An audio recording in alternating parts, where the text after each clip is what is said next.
샬롬 10월 22일 화요일입니다. 오늘도 하나님의 크신 능력과 보호하심이 여러분의 삶 가운데 함께 하시길 소망합니다.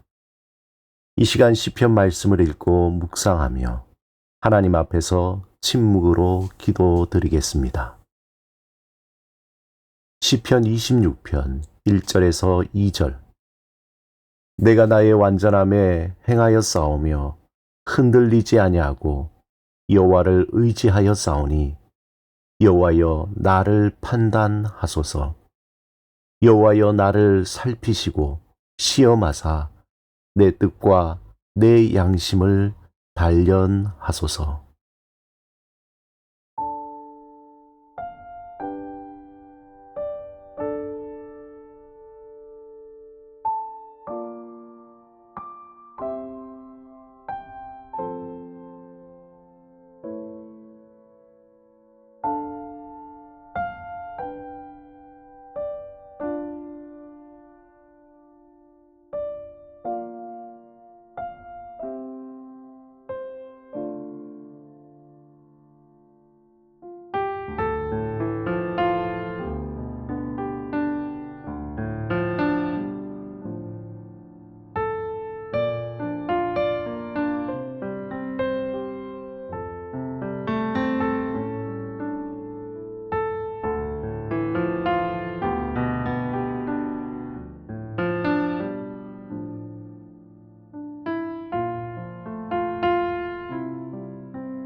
오늘 하나님이 우리에게 주신 말씀은 요한계시록 12장 9절에서 11절입니다. 함께 말씀을 읽고 우리에게 들려주시는 하나님의 음성을 듣겠습니다. 하나님의 말씀을 경청하십시오. 큰 용이 내쫓기니 옛뱀 곧 마귀라고도 하고 사탄이라고도 하며 온 천하를 꿰는 자라. 그가 땅으로 내쫓기니 그의 사자들도 그와 함께 내쫓기니라. 내가 또 들으니 하늘에 큰 음성이 있어 이르되 이제 우리 하나님의 구원과 능력과 나라와 또 그의 그리스도의 권세가 나타났으니 우리 형제들을 참소하던 자 곧 우리 하나님 앞에서 밤낮 참소하던 자가 쫓겨났고 또 우리 형제들이 어린 양의 피와 자기들이 증언하는 말씀으로 그를 이겼으니 그들은 죽기까지 자기들의 생명을 아끼지 아니하였도다. 사탄은 성경에서 여러 가지 이름으로 등장합니다. 사탄, 마귀, 참소자, 유혹자, 용, 옛뱀 등 다양한 이름으로 교활하게 하나님의 백성을 대적합니다. 사탄은 원래 하나님의 창조물로서 천사들 가운데 한 존재였지만 교만으로 인해 타락했습니다. 이사야 14장 12절에서 15절과 에스겔서 28장 12절에 17절은 사탄이 하나님과 같은 위치에 서려고 했던 그의 교만이 타락의 원인이었다고 말합니다. 이 타락으로 인해서 사탄은 더 이상 하나님의 거룩한 천사로서의 역할을 감당할 수 없었습니다. 그리고 그는 하나님의 대적자가 됩니다. 누가복음 10장 18절에서 예수님은 사탄이 하늘에서 번개같이 떨어지는 것을 보았다라고 말씀합니다. 이 말씀은 사탄이 하늘에서 추락했음을 의미하며 그의 반역이 하나님에 의해 심판받은 결과임을 나타냅니다. 사탄의 타락은 그가 더 이상 하나님의 교제 속에 살 수 없고 하나님의 대적자로서 활동하게 된 기점이 됩니다. 사탄은 타락한 이후 사람들을 유혹하고 하나님과의 관계를 끊으려는 역할을 합니다. 성경에서 사탄은 대적자라는 의미로 하나님의 계획을 방해하고 인간을 죄로 유혹하는 존재로 등장합니다. 에덴 동산에서 사탄은 뱀의 모습으로 나타나 아담과 하와를 유혹했고 그로 인해 모든 인류가 죄에 빠지게 됩니다.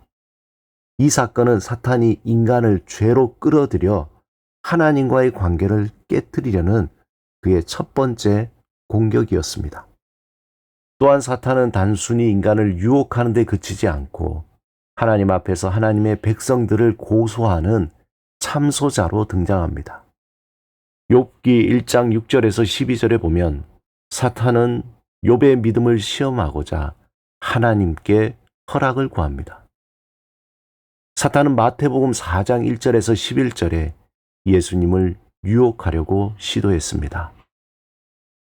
예수님은 요한복음 8장 44절에서 사탄을 거짓의 아비라고 부르시며 그가 사람들을 속이고 미혹하는 자임을 경고하십니다. 사탄은 진리를 왜곡하고 거짓된 생각을 심어주어 사람들을 하나님으로부터 멀어지게 합니다. 하지만 중요한 것은 사탄의 그 권세는 무한하지 않다는 것입니다. 그는 단지 하나님의 주권 아래서 제한된 범위 내에서만 활동하는 존재입니다. 요한계시록 12장 7절에서 9절에 보면 천사장 미가엘과 그의 천사들이 사탄과 그의 세력과 싸움을 벌입니다. 그 결과 사탄은 패배하여 하늘에서 쫓겨나 땅으로 내려오게 됩니다. 이것은 사탄이 더 이상 하늘에서 하나님 앞에 서서 성도들을 참소할 수 없게 되었음을 보여줍니다. 그러자 하늘에서 쫓겨난 사탄은 이제 그의 분노를 땅으로 향합니다.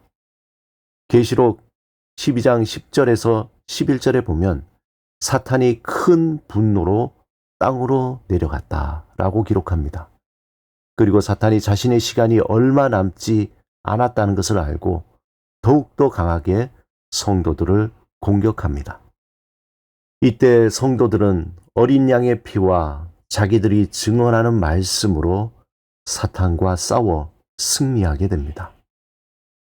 계시록 12장 13절에서 17절에 보면 이제 사탄은 여자인 교회를 공격하려 하지만 하나님께서 교회를 보호하심을 보여줍니다. 여자는 큰 독수리의 두 날개를 받아 광야로 날아갔고 그곳에서 1260일 동안 보호받습니다.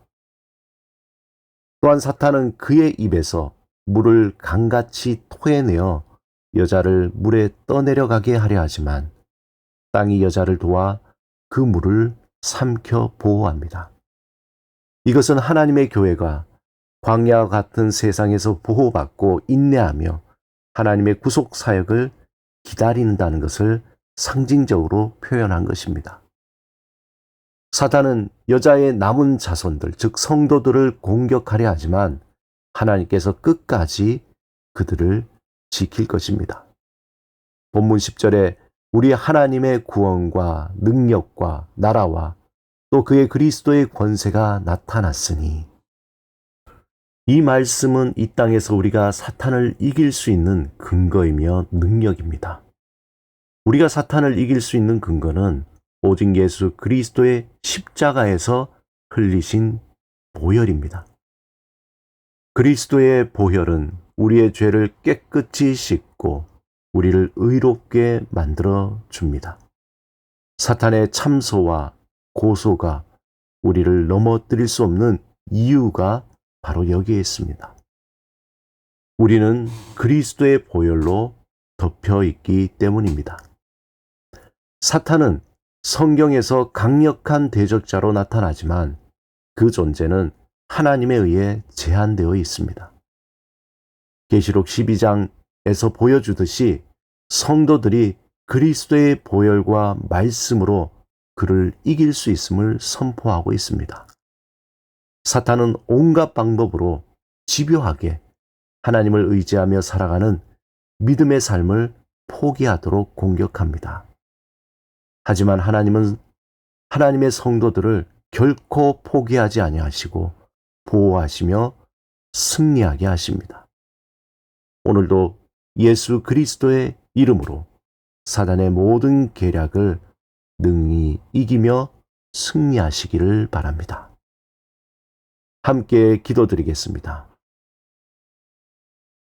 주님, 예수 그리스도의 십자가에서 이루신 승리를 통해 보호하시고 인도하시는 하나님을 신뢰하며 하나님의 말씀을 붙들고 끝까지 인내하게 하소서.